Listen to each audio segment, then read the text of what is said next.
This meeting is being recorded. The RMA board meeting will now come to order. First, we have a roll call. I'm Francis White, Treasurer, acting, presiding over the board meeting today. Rose Thompson, Vice President. Donald Nimick, Secretary. Robert Clemens, Assistant Secretary. Okay, I do believe we have a quorum for this board meeting. The next item is public comment. Do we have, Becky, do we have any public comment that you know of for this meeting? No, sir, we did not receive any public comment. Okay, the next item of agenda is review and approval of the minutes. Have all the board members had opportunity to review the minutes? Yes. Okay, can I get a motion for the approval of the minutes? Yes, Rose, Donald, go ahead, Rose. I move that the minutes of the regular board meeting held on April 1st, 2022 be approved as written. And Donald Nimick, I second the motion. It has been moved and properly seconded that the minutes for April the 1st be approved. Are you ready to vote? All in favor? Vote Aye. by yes. Okay. Yes. Francis Yes. White, yes. Donald Nimick, yes. Okay. Bob Clemens, yes. Okay, the yes has it, and the minutes are approved as written. The next item of business is the recognition of Principals and Teacher Appreciation Week. Dr. Anderson? Dr. White, Yes. my apologies for the interruption. We do have a second set of minutes for a request of approval for the special board meeting that Okay, was held on April 28th, okay, 27th. okay. Then we move back. Can we get a motion? Can we get a motion for the approval of the minutes on April 27th? I move that we approve the minutes from the meeting held on April 27th, 2022 be approved as written. Rose Thompson. And Donald Nimick, I second the motion. It is moved and proper second that the minutes on April 27th be approved. Are you ready to vote? Yes. Can we get a voice vote? Francis White, yes. Rose Yes. Thompson. Yes. Donald Nimick, yes. The yes have it, and the Bob vote- Clemens, yes. okay, and the minutes for April 27th have also been approved. Now we're ready for the next item of business. That is recognition of principal appreciation and teacher appreciation. Dr. Anderson? Good morning again to everyone. We wanted to recognize those staff members that are making a tremendous difference in the lives of students all across the state of Texas, where we have 9 campuses. I wanted to bring to the attention of the board this morning that on May 1st was the recognition of Principal Appreciation Day, as well as on May 2nd through May 6th, we celebrated our teachers for Teacher Appreciation Week. And so I wanted to publicly announce our gratitude and thankfulness to those that serve. By no means is it an easy task. In many districts, schools have principals, assistant principals, registrars, admin assistants, and all kinds of help. But here at RMA, it's about a 3 or 4 man show that they run these campuses. We ask them to recruit. We ask them to conduct discipline. We ask them to do walkthroughs and improve instruction. We ask them to be mentors and parents to some of these kids, if you will, in a sense. And so the work that they do does not go unnoticed. And the same with the teachers that serve at RMA. Many of them could have chosen long ago to go to other places and work or change professions.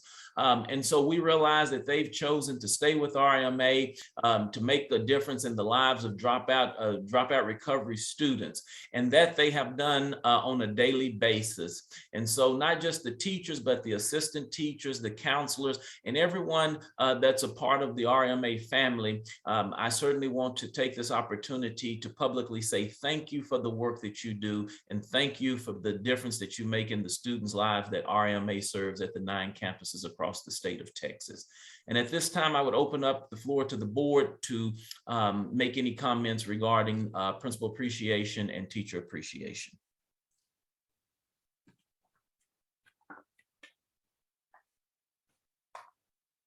I would just like to echo what you said, Dr. Anderson, and I'm greatly appreciative to all the principals in the RMA as well as the teachers who teach our students each day.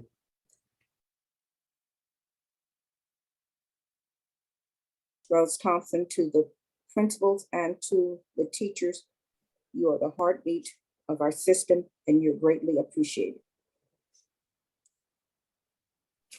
Donald Mimick, I'll just echo, we appreciate everything that y'all do. We understand that it's a hard job that you do and you make a big difference in kids' lives, and I appreciate that.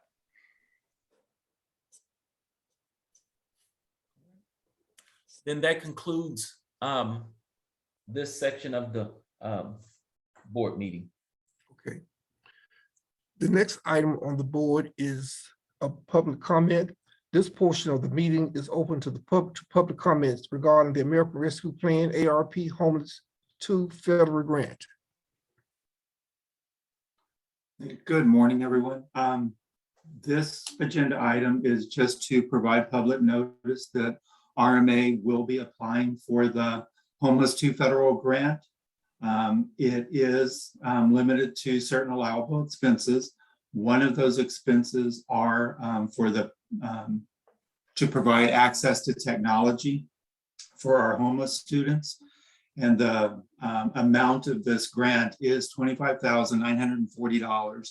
So we've been looking at several alternatives, and our homeless liaison, Ms. Wood, has been in negotiations with AT&T. And so we are planning to use the funds to provide a mobile device for our homeless students that will give them 24/7 access for their basic needs, such as shelter, food. It can also be linked to all the applications, instructional applications that RMA currently utilizes, so that they can continue their studies away from school. And it will also act as a access for the internet. If they do happen to have a laptop, they can use that to access the laptop as well. So it is a worthwhile use of funds, and we're hoping it will be for 2 years, possibly 3 years. And it's, right now we have about 17 homeless students, so we're going to plan to purchase 25 phones and continue that purchase for over the next 3 years. But I open it up to public comment. If you agree, disagree, if you want to provide additional information, my contact information is at the bottom of the agenda item. So I welcome any feedback or comments. Rose Thompson, comment. President Biden has a program that he's trying to initiate where we would put internet in all low-income families.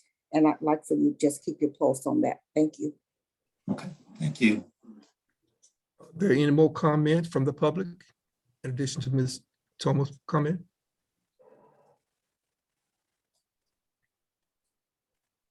If there are no further comment, may we move to the next item on the agenda.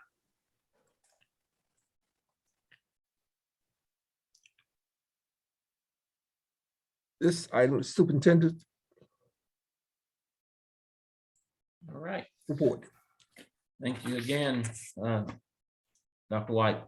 Yes. As always, I like to provide the board with a district update as far as attendance and financial aspects, and amongst the other things as far as where we are within this COVID, no longer a pandemic, but the COVID effect, if you will. And so I call your attention to Exhibit 1. in the board book, which is, what page is that, Becky? I don't see a page on this one. I guess it's 29, I guess it would be. Yes, sir. And so it basically outlines everything for the attendance, as far as attendance and enrollment. As of May 10th, when we provided the board with this report in the board book, RMA enrollment has decreased from 1668 to 1627, which is a 41 student decrease from last board meeting. However, ADA percentage-wise is up. We're up to 73%, which is up 0.4 from the last report. So we're averaging around 1,188 students as far as average daily attendance. Retention is at 54.6%, which is down 61 from 61.1%, which you all are aware of. If the enrollment drops, then that means the retention rate goes up, or it goes down, excuse me. And enrollment had increased or remained stable since August of 2021. However, between March and May, we've experienced a 2% decline in enrollment. And so the other thing that I shared with you was Exhibit 2, which is on page 30 of your board book, is basically a letter to the administrator, which talks about what the state is doing to help, because they do realize that the impact on attendance and enrollment attendance has continued. I was on a call yesterday with the dropout recovery schools across the state that the Texas Public Charter School Association spearheads now. And I listened to them, and most of them were in the same boat that we're in. I think Can said they were at around 74% ADA, and some were lower than that. There was, several that were, barely holding on to 70% ADA. So the impact continues to be tremendous on school systems across the state. And so on Tuesday, March 29th, Governor Greg Abbott and the Texas Education Agency announced that public school districts may not lose funding because of low attendance rates caused by the COVID-19 pandemic. TEA has stated that the agency recognizes that many districts across the state are experiencing low attendance. To help public schools, the state will allow school districts to eliminate some low attendance day rates as a way to help their averages and not lose funding. And so we're waiting for further guidance on that, which should be coming, but they've basically laid out what it would look like, but they'll tell us, they'll give us our numbers based on their calculations, and the calculations and the methodology is kind of weird, so I can't explain it, but we do know that TEA is going to figure out, and they'll tell us this is what we calculate your ADA for you to be paid on for ADA for this for these certain low attendance days. Now, what the commissioner did make clear is that if enrollment is way down, then there may be some issues. Well, our enrollment is not down from the pre-pandemic. As far as the ADA we were getting was 1427 before the pandemic, and our enrollment was around 1800. So hopefully that won't make a huge difference in what the ADA comes out to once they do the calculations, because they'll take into consideration several years of time frame to make that determination. Does the board have any questions about that? Okay. As far as district financial stability, we built our budget on 1207. We're not too far off from that, and we have been very strategic with our resources. Tammy will talk about it today. We got some good news in. We managed to swing over to a surplus And two, we finally got the PPP loan finalized and approved. And so she'll talk to us about how that helps our budget or our, for this year, which puts us in a pretty strong pretty strong surplus, excuse me, to end the school year. And so we're excited about that in some ways, but Tammy will give more on that. But, one of the things, we will continue to take necessary measures as far as redirecting allowable funds to maintain a balanced budget. And so we are working to try and give to try and figure out a way to strategically provide our teachers with some type of raises for the next year. Nothing guaranteed yet. We're running numbers. Tammy and her team are working very hard. I shared with the executive team that when I was in Fort Worth last month, I saw a billboard on 35, and it said that Crowley ISD starting salary this year for teachers would be $65,000. And so we looked at some other districts. In the past, Houston was the highest paying district in the state. And when Dr. Givens looked at their newly released pay scales, they were at 61, I believe. So Crowley right now is amongst the highest paid in the state. And so I don't know what other districts will do, but we certainly have to find a way to be competitive in some regard. We won't be able to compete head to head, but we do want to try and be a player in this new age of teacher salaries. As far as everything else goes, we continue, we have the ESSER monies. I like to share with you when you hear Jim or Tammy or anybody talk about ESSER funds. That's the elementary and secondary school emergency relief funds that the federal government issued during COVID to help schools. And I like to just give you that information so that you're reminded what RMA received and what we're using those funds for, and how we're supporting students and providing services for the students that we serve. As far as the district staffing update, we have 15 vacant positions across the district, up by 2 positions because it was 13 at the last board report. And you can see there the positions that are still unfilled.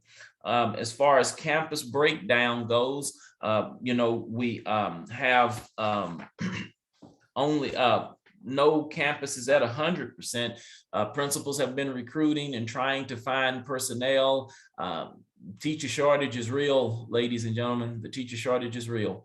And so you can see the breakdowns. Amarillo 87% fully staffed, Corpus Christi at 94, Fort Worth at 93, Houston at 80, Killeen at 93, Lubbock at 86%, Midland at 92%, Odessa 83, Pasadena 93, and the distance at 86, and central office at 100% staff. And so we've taken great initiative to try and start recruiting teachers.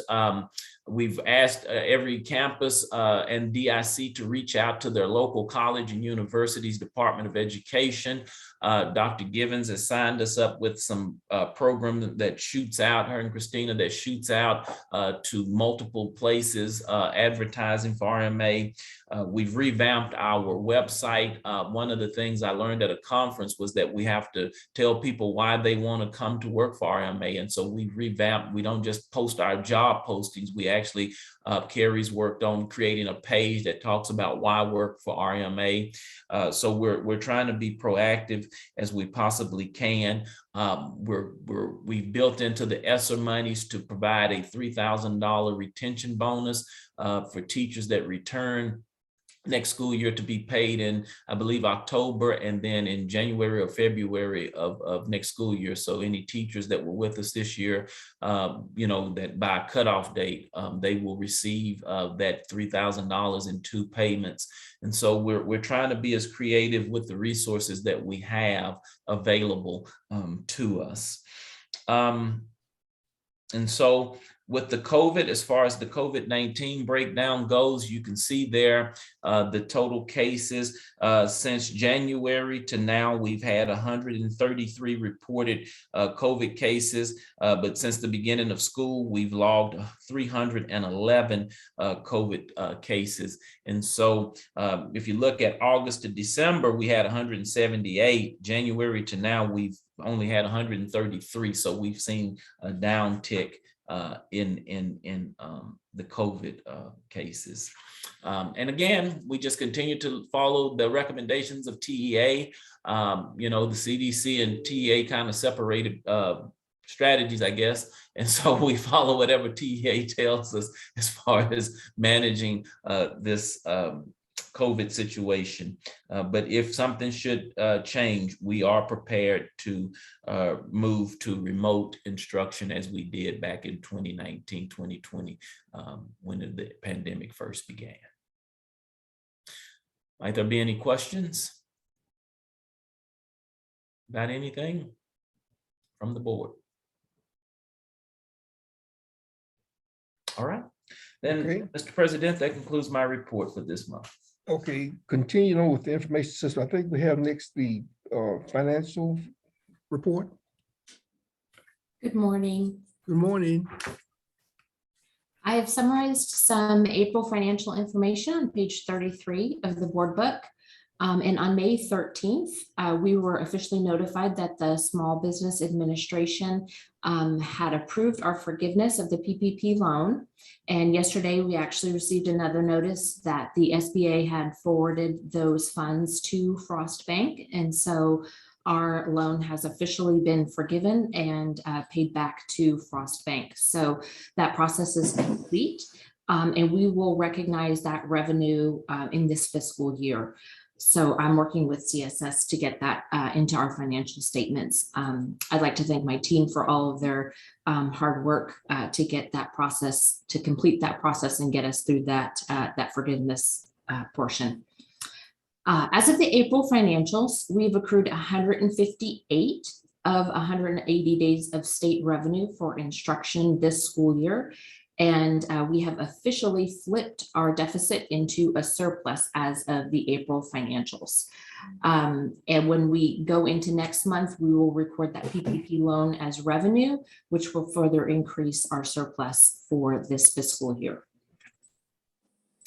Looking forward to page 34, we are looking at our student enrollment by month over the past 3 years. And as of this report, in the highest day in April, we had 1,594 students, which is a few more students from the last time we reviewed the financials for the month of February. And on the next page, we have average daily attendance for the month of April. We are at 72% attendance, which is consistent over the past 3 months for RMA. And on page 36, this chart represents our foundation school payment revenue, which is received versus the amount that we budgeted for foundation school revenue. This is our state money based on ADA. We budgeted 16.4 million, and we're currently, with our slightly lower ADA, we are recording revenue of $14 million.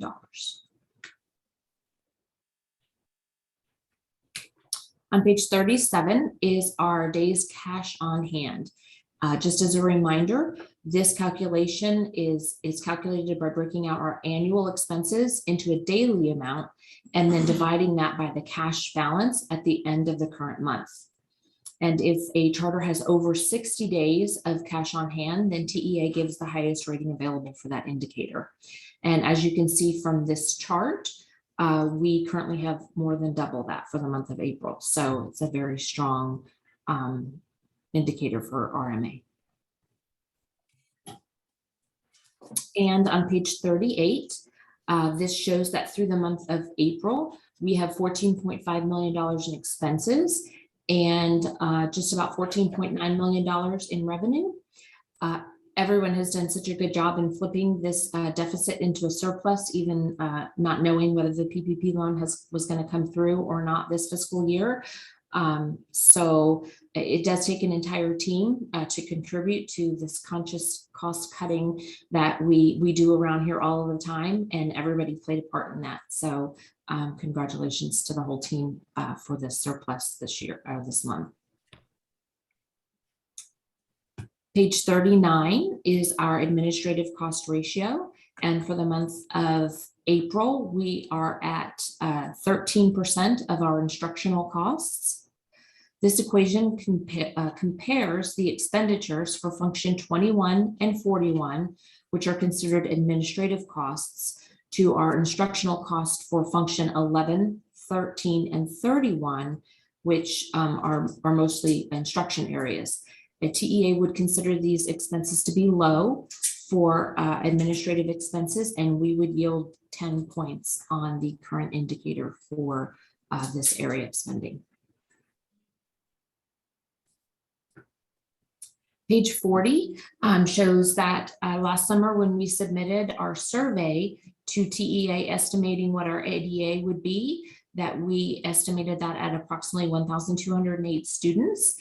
And that projection is 65% of ADA for an enrollment of 1,858. But as of April, our ADA was 1,148 students, which is up a little bit from last month. But as Dr. Anderson indicated, it's been a struggle for everybody this year. On page 41 is our estimated Charter First rating. And in April, we managed to pick up another 10 points, bringing us to 90 out of a possible 100 points. This is because we have officially flipped to that surplus this month.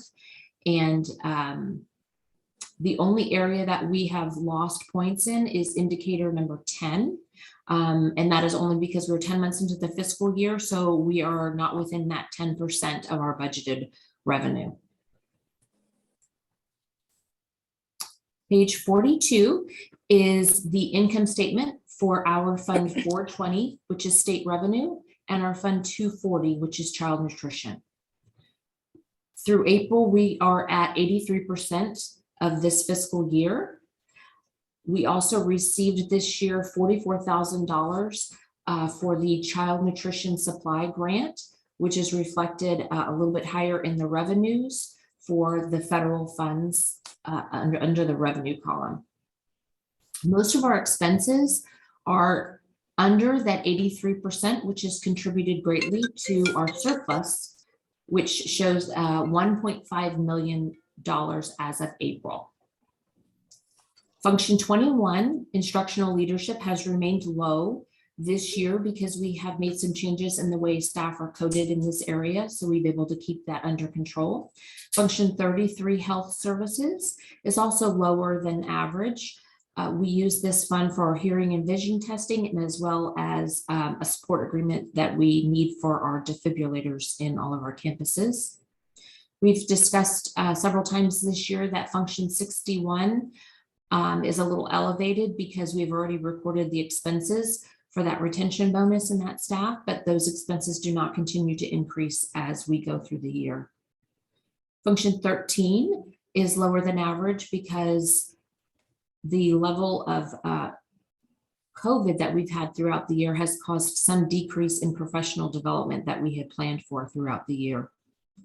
And function 34 is low because our enrollment is low and we're furnishing fewer bus passes for our students based on our lower enrollment. Does anybody have any questions on the financial reports?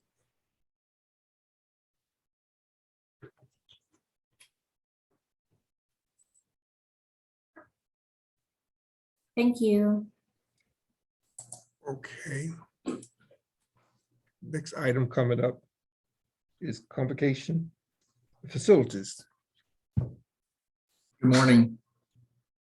I'll just go through this to give you guys an update on where we are with our facilities improvements and relocations over the past month or so since our last board meeting. At the April 1st board meeting, the board of directors approved a commercial lease agreement for Alamo Heights Baptist Church to serve as RMA's campus relocation. today's meeting will provide an update regarding the asbestos abatement and also an update on the architectural plans, and the schedule will be included as well. So Becky, you want to go to the next page and we'll get started with that. So at our last meeting, we approved the asbestos abatement during a special meeting that we had. Construction documents were approved on the 28th. We've actually gone out to bid, and we have received a bid for construction, and we had our contractor's bid opening on the 13th, which we'll discuss later in the meeting. Next slide. Just to go over the schedule for Midland to show you where we're at the moment. And the project actually kicked off on February the 1st. We've gone through schematic design, construction documents. We've issued bid documents, and on the 13th, we had our bid opening. So we're at a point now where we would normally approve the contractor and move forward with construction. So looking at the schedule, we still have just a few items to go through to complete this project. And like I said, we'll be talking about this further in the meeting. Next slide. Just a more detailed version of what the schedule looks like. We've actually been very fortunate to keep as close to the schedule as possible. We're actually on schedule at the moment, so we'll see if we can't continue to do that. Next slide is the existing building that we began our work with. This is what the building looked like when we first signed our lease. The next slide is the architectural plans that would make some changes, enlarging some rooms and consolidating others. So the next plan would show you the areas that the school is in gray, and then the shared use areas are in pink. And this was something that Ms. Thompson had asked for in the last meeting, was to see what those areas were. So this would give the church some access to the fellowship hall on Wednesday night and weekends, as well as the restrooms. Next slide. So at our special meeting, we approved some asbestos abatement on this campus, and these are the areas that we went through and did abatement on. Going to the next slide, we'll actually see what some of the areas look like now. The asbestos contractor has gone through, and we have basically cleaned out all of the asbestos in the building, and we're ready to start construction. Next slide. One more of the areas. So we've done quite a bit of work as far as getting the abatement ready and the demolition on the site. So we're moving forward in Midland. Next slide. Give you an update on our Fort Worth property. At our last meeting, we had begun some negotiations with the New Bethel Baptist Church at 7300 South Freeway. Those talks actually have progressed. Dr. Anderson and I had a meeting with the church this morning, and we expect to bring to the board an LOI at the next board meeting. It looks pretty favorable for RMA. It's a great site, And at the next board meeting, I'll bring some pictures and some more information to show you how that project is moving along. I don't know if Dr. Anderson wanted to add anything to that, just as, because we just got out of that meeting right before this one. No, I have none at this time. Okay. Then we'll go on to the ESSER funds. We're still looking to finish our bids for the ESSER funds for redoing the HVAC work around the campus. We're still looking at an October, December timeframe for completion. That project is moving along as scheduled, and we were hoping to have contractor bids by this meeting, but we will definitely have them by the next board meeting in June. And once again, the two projects that we're working on are Fort Worth, where we're hoping to do a purchase and the renovation of a project there, and then also our Midland project. So those are the two hot items that we have on our schedule at the moment. And that's an update. So any questions or concerns from the board?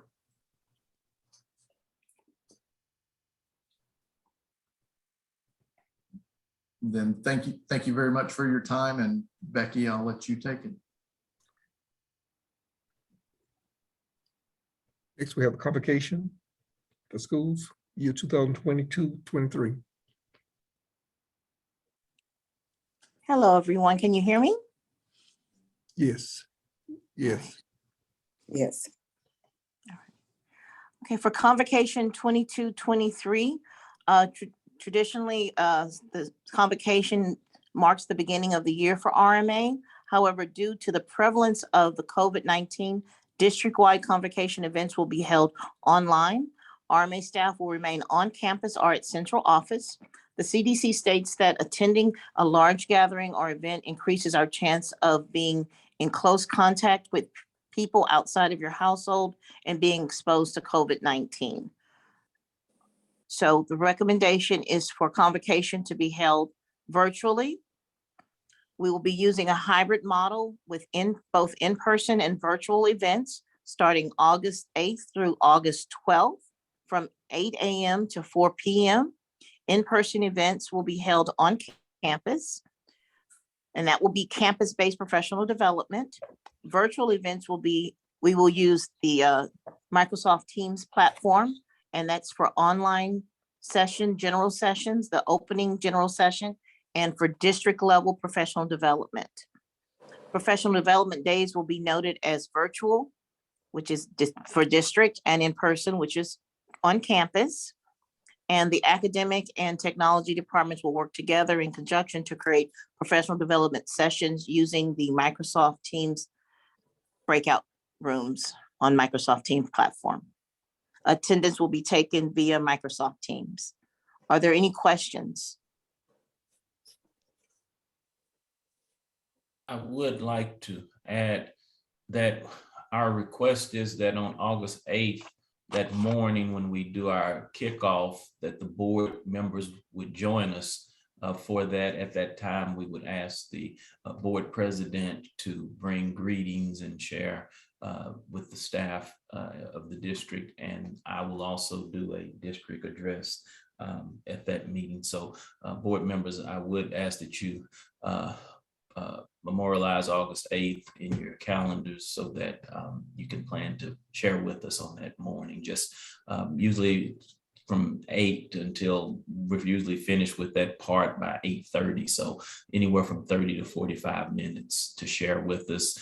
We would welcome anyone outside of the board president to also bring greetings or words of encouragement as we begin another school year as well.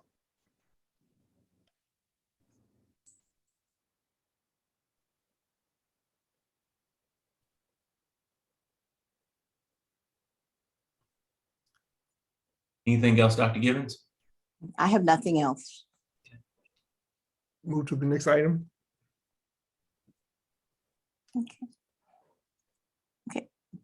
The next item is the review and approval for proposed 2022-23 instructional calendars.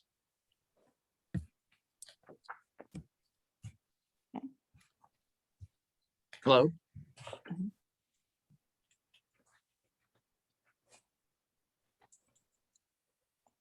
Hello? Can you Yeah, all hear me? I can Yes, hear we can you. hear you. Okay.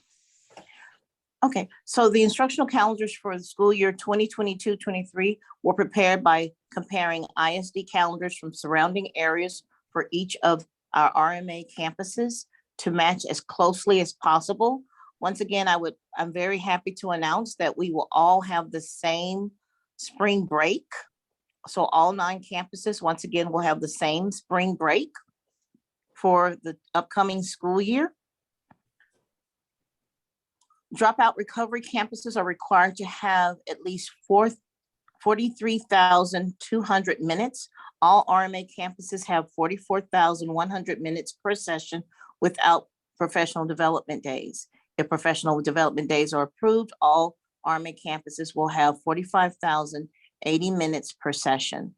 This leaves 1,880 minutes, which is 7 67/100 of days for inclement weather. We're asking review and approval of the instructional calendars for the 22-23 school year. Floor is now open for motion for the approval of this staff development calendar. Donald Nimick, I move to approve the 22-23 instructional calendars for all the campuses and give the superintendent or his designee authority to make any necessary changes to the calendars. Can I get a second? Rose Oh, Thompson. I second. Second. It has been moved and proper second that the board approve the staff development waiver for the 2022-23 school year. Are you ready to vote? Is that the question? Are you ready to vote? Those in favor say yes, vote or no? Rose Yes, Thompson, yes. Bob Clemens, yes. Francis White, yes. The yes have it. The motion has been approved, The next item,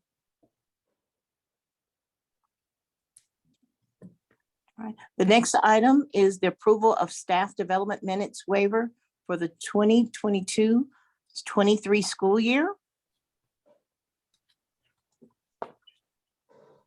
Okay.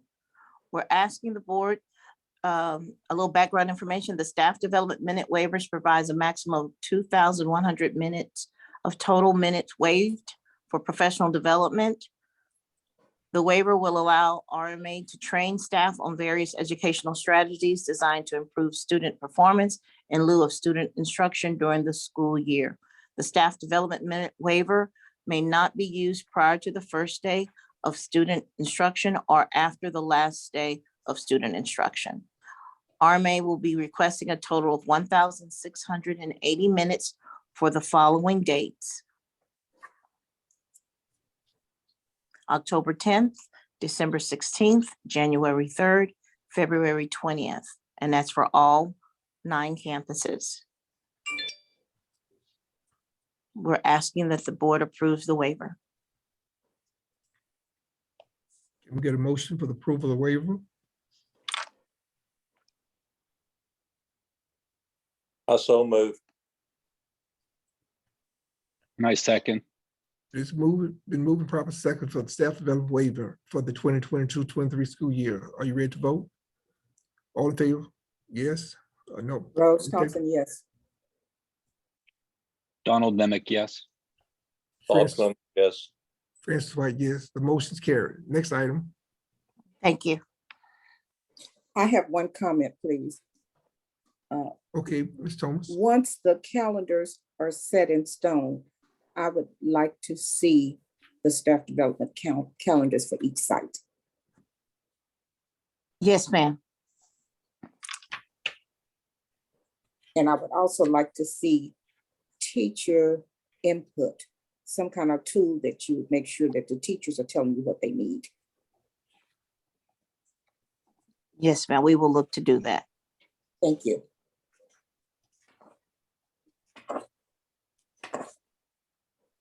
Okay, and the next item is the approval of the instructional materials allotment and teach certification form. And this is an annual certification. It's a survey that TA provides that the academics team and Dr. Givens went through, identifying all of our instructional materials and support materials and certifying that they are TEKS aligned. So we did complete the survey. It is attached. Everything is TEKS aligned. So after the board approval, we will go into the EMAT system and note the approval by the board, and then that will open up the instructional materials allotment for the 22-23 school year so that we can begin using those funds for our instructional support programs and instructional materials.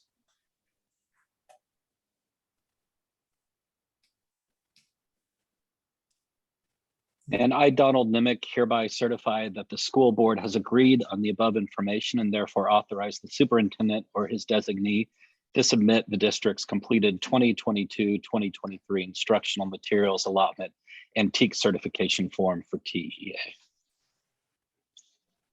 We got a motion second? Are you ready to Second, vote? Bob Clemens. Okay, are you ready to vote? Those in favor, those say yes, those, Rose Thompson, yes. Donald Nimick, yes. Bob Clemens, yes. Francis White, yes. The motion is carried. Thank you.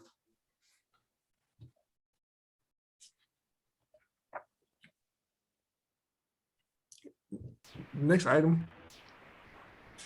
The Adoption. next item, I'm sorry, go ahead, Dr. Yes, Williams. go ahead.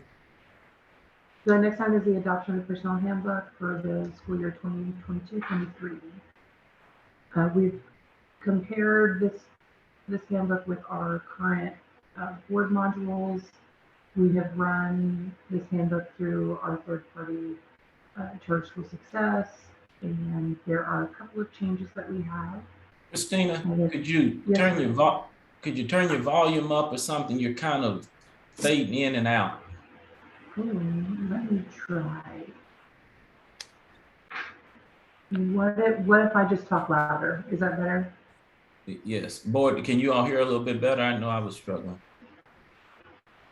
Okay, so we have a couple of required changes for the handbook. There is a change to the requirements for staff development, a change to personal boundaries, and then the change that you guys have seen through the board module is the reasonable cause to believe a child who's been abused through the reporting child abuse and child neglect. We have a couple of proposed changes. We are revoking our current spouse policy, transitioning to a dating policy where effectively we will no longer hire couples who are currently in relationships. This will not affect staff that are currently in relationships with each other. This is not a problem we have district-wide, but we did have an issue with this particular piece this year. We have updated some of the information for the regular work schedules to include some information that staff had questions about this year. These changes are just simply to be more informative to our staff and more transparent. We have updated our local leave policy to include a couple of additional days. We have expanded our excessive absences and what we consider that to be at the request of our supervisors. We have also updated a piece in our mandated school closures as far as make-up days go. Instead of separating the exempt and non-exempt staff as far as who receives a full salary, we're just classifying it as all full-time staff will receive their full salary in the event we do not make up a school bad weather day or health and safety day. We have also, along with the dating policy, we have also altered our office dating policy. And those are all of our major changes for the handbook this year. Does anybody have any questions? Christina, Yes, ma'am. ma'am, do you need me to switch over to the updated, to that one portion that we needed to update regarding That's closure? fine. Okay. Okay, give me 1 second. I'm gonna flip over to that. Christina, Yes, ma'am. are you going over the pay scale that was posted in the board That's book? next. That's, We'll go over that piece next. It's a separate motion. okay, but okay, I'll wait till you get there. I'll start the discussion while we're waiting, and that's, I would like to see no salary lower than $15 per hour. So that's one thing I'd like to discuss when we get to that next slide. Okay. Whatever we have to do to make the minimum wage for Richard Milburn Academy $15 an hour. Well, of course, Ms. Thompson, that's all, we can try and fit it, but you know, it may require the board to pass a deficit budget. You know, we can say we want this to be the salary, but we got to play with the numbers and try, you know, we'll What I present want it. you to do, I want you to play with the numbers to make sure that the minimum salary is $15 an hour, even if we have to adjust something else. Yeah. We got to stay competitive with McDonald's and Burger King. However we do that.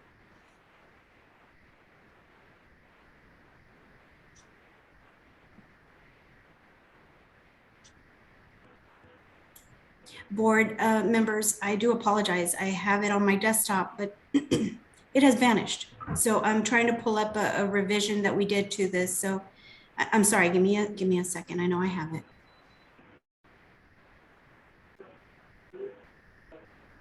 I think Christina covered all of that change. Okay, Miss Thompson, I apologize. Do you feel that satisfied that question? Yes, yes. Okay. Christina covered it, yes. Okay. I'm gonna Go start to the sharing next. again and just move on. Okay.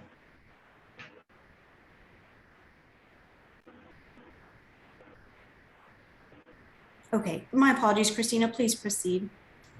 Oh, it's no trouble at all. Were there any questions about the changes, the significant changes that we were making? I read the changes and I have no comments, no changes. Other than that one. Christine, are you done with your part of that report? I am, yes, sir. Okay, are we ready for the vote? Dr. White? Yes. Again, I'm a little rattled here. I do apologize. There was one other issue that was brought to our attention that I was hoping to address. Dr. Anderson, please tell me your thoughts on this. Christina and I talked about it this morning. We realize that, let me turn my camera on. We realize that the personnel handbook contains the org chart. That was a decision that was made by the board last school year as to include the org chart within the personnel handbook. As we were looking through it, it was brought to attention that there was some updates needed to be made within that org chart. Would the board be okay if we remove the org chart from the personnel handbook?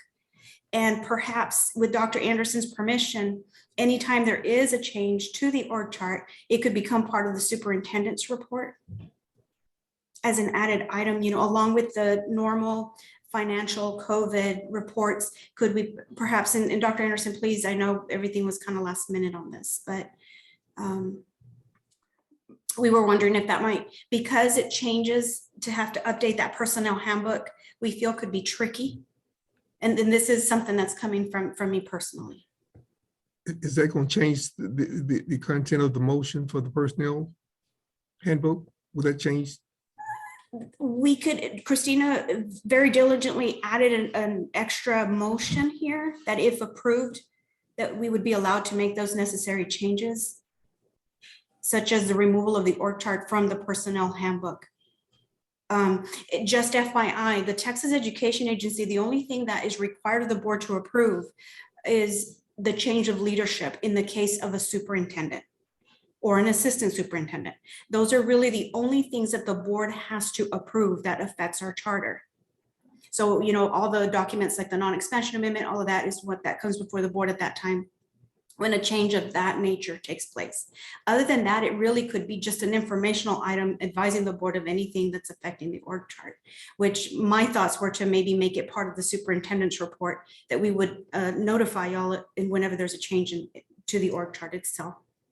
Any comment from any of the board members? Rose Thompson, I think that we should leave the organization chart in there. You don't have to put names, but I think all of the positions that we have on our organization chart should be posted, not necessarily by name.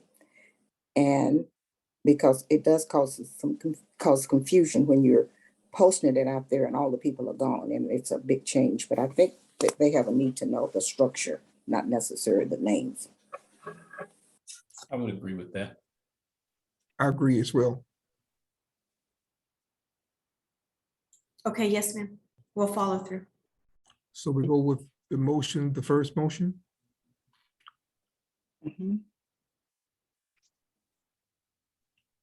Are we ready for a motion?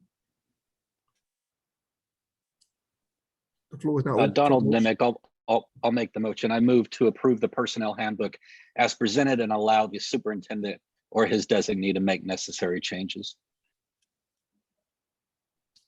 We'll get a second. Do we get a second? Second, Bob Clemens. It has been moved and properly seconded that the personnel handbook is presented and allowed the superintendent or his designee to make necessary change. Are there any questions? Are you ready to vote? House floor is now open for vote. Rose Thompson, yes. Donald Nimick, yes. Bob Clemens, yes. Francis White, yes. The motion is carried. Next item, Dr. White. yes. Also, sir, we now are ready for that 11 o'clock.